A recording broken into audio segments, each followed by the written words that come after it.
Like कीजिए इस video को और हाँ, सब्सक्राइब करिए साईं जीवन माला यूट्यूब चैनल को और बगल में बेल आइकन दबाइए सबसे पहले वीडियोस देखने के लिए। नमस्कार, आप सभी का स्वागत करती हूँ आपके अपने चैनल में। जैसा कि आप जानते हैं 19 अध्याय पूर्ण हो चुके हैं। आज हम साईं चरित्र का अध्याय 20 प्रारंभ कर रहे हैं। साईं जी अपने भक्तों से कहते हैं, धैर्य रखो बेटा। यदि आपने धैर्य किया तो यही धैर्य तुम्हें भवसागर से पार उतार देगा। धैर्य धारण करने से समस्त पाप और मोह नष्ट होकर उनके हर प्रकार के संकट दूर होते हैं तथा भय सदा के लिए जाता रहता है। धैर्य तो गुणों की खदान व उत्तम विचारों की जननी है। साईं ईश्वर को पाना है तो श्रद्धा सबूरी मन में रखना। चलिए अध्याय 20 प्रारंभ करते हैं। ब्रह्मा ज्ञान के लिए योग्यताएं। ब्रह्मा ज्ञान की प्राप्ति के लिए कुछ योग्यताएं इस प्रकार हैं। मुमुक्ष मुक्ति की तीव्र उत्कंठा, विरक्ति, अंतर्मुखता, पाप शुद्धि, उचित आचरण, सार वस्तु का ग्रहण, मन इंद्रियों का निग्रह, मन की पावनता, गुरु की आवश्यकता और ईश कृपा। मन है माया में तो ब्रह्मा ज्ञान कैसे हो। जब वक्तव्य समाप्त हो गया तो बाबा उन महाशय से बोले कि अच्छा महाशय, तुम्हारी जेब में 5 रुपए के 50 गुना रुपए के रूप में ब्रह्मा है, उसे कृपया बाहर निकालिए। उसने नोटों की गड्डी बाहर निकाली और गिनने पर सबको आश्चर्य हुआ कि वे 10-10 के 25 नोट थे। बाबा की यह सर्वज्ञता देखकर वह द्रवित हो गया और बाबा के चरणों पर गिरकर आशीर्वाद की प्रार्थना करने लगा।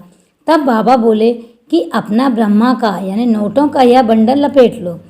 जब तक तुम्हारा लोभ और ईर्ष्या से छुटकारा नहीं हो जाता तब तक तुम ब्रह्मा के सत्य स्वरूप को नहीं जान सकते। जिसका मन धन, संतान और ऐश्वर्य में लगा है उसे ब्रह्मा ज्ञान कैसे हो सकता है। आसक्ति का भ्रम और धन की तृष्णा दुख का एक भंवर है जिसमें अहंकार और ईर्ष्या रूपी मगरों का वास है। जो इच्छा रहित होगा केवल वही यह भवसागर पार कर सकता है। तृष्णा और ब्रह्मा परस्पर कट्टर शत्रु हैं। जहाँ राम तह काम नहीं, जहाँ काम नहीं राम। तुलसी कबहू होत नहीं, रवि रजनी एक ठाम। जहाँ लोभ है वहाँ ब्रह्मा के चिंतन या ध्यान की गुंजाइश ही नहीं है। फिर लोभी पुरुष को विरक्ति और मोक्ष की प्राप्ति कैसे हो सकती है। लालची पुरुष को न तो शांति है और न संतोष ही और न वह दृढ़ निश्चय ही होता है। यदि जरा भी लोभ मन में शेष रह जाए तो समझना चाहिए कि सब साधन व्यर्थ हो गए। एक उत्तम साधन यदि फल प्राप्ति की इच्छा या अपने कर्तव्यों का प्रतिफल पाने की भावना से मुक्त नहीं है और यदि उनके प्रति उसमें अरुचि उत्पन्न न हो तो सब कुछ व्यर्थ ही हुआ। वह आत्मानुभूति प्राप्त करने में सफल नहीं हो सकता।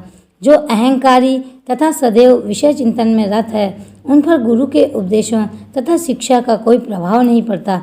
अतः मन की पवित्रता अत्यंत आवश्यक है क्योंकि उसके बिना आध्यात्मिक साधनाओं का कोई महत्व नहीं है तथा वह निरादम्भ है। इसलिए उचित यही है कि जिसे जो मार्ग बुद्धिगम्य हो वह उसे ही अपनाए। मेरा खजाना पूर्ण है और मैं प्रत्येक की इच्छा अनुसार उसकी पूर्ति कर सकता हूँ, परंतु मुझे पात्र की योग्यता अयोग्यता का भी ध्यान रखना पड़ता है। जो कुछ मैं कह रहा हूँ यदि तुम उसे एकाग्र होकर सुनोगे तो तुम्हें निश्चय ही लाभ होगा। इस मस्जिद में बैठकर मैं कभी मिथ्या भाषण नहीं करता। जब घर में किसी अतिथि को निमंत्रण दिया जाता है तो उसके साथ परिवार, अन्य मित्र और संबंधी आदि भी भोजन करने के लिए आमंत्रित किए जाते हैं। बाबा द्वारा धनी महाशय को दिए गए इस ज्ञान भोज में मस्जिद में उपस्थित सभी जन हूँ। श्री साठे दृढ़ संकल्प आशीर्वाद प्राप्त कर सभी लोग उस धनी के साथ हर्ष और संतोषपूर्वक अपने अपने घरों को लौट गए। साईं सबसे न्यारे। ऐसे अनेक संत हैं जो घर त्याग कर गुफाओं या एकांत में वास करते हुए अपनी मुक्ति या मोक्ष प्राप्ति का प्रयत्न करते रहते हैं। वे दूसरों की जरा भी चिंता नहीं करते और सदा ध्यान में मग्न रहते हैं। लेकिन श्री साईं बाबा इस प्रकृति के नहीं थे। यद्यपि उनमें कोई घर द्वार, स्त्री, संतान, समीप या दूर के संबंधी नहीं थे, फिर भी वे संसार में ही रहते थे। वे केवल 4-5 घरों में भिक्षा लेकर सदा नीम वृक्ष के नीचे निवास करते तथा समस्त सांसारिक व्यवहार करते रहते थे। इस विश्व में रहकर किस प्रकार आचरण करना चाहिए इसकी भी वे शिक्षा देते थे। ऐसे साधु या संत प्राय बिरले ही होते हैं जो स्वयं भगवत प्राप्ति करके लोगों के कल्याण का प्रयत्न कर रहे हैं। श्री साईं बाबा इन सब में सबसे आगे थे। ऐसे थे मेरे साईंनाथ। जय साईं राम, जय साईं।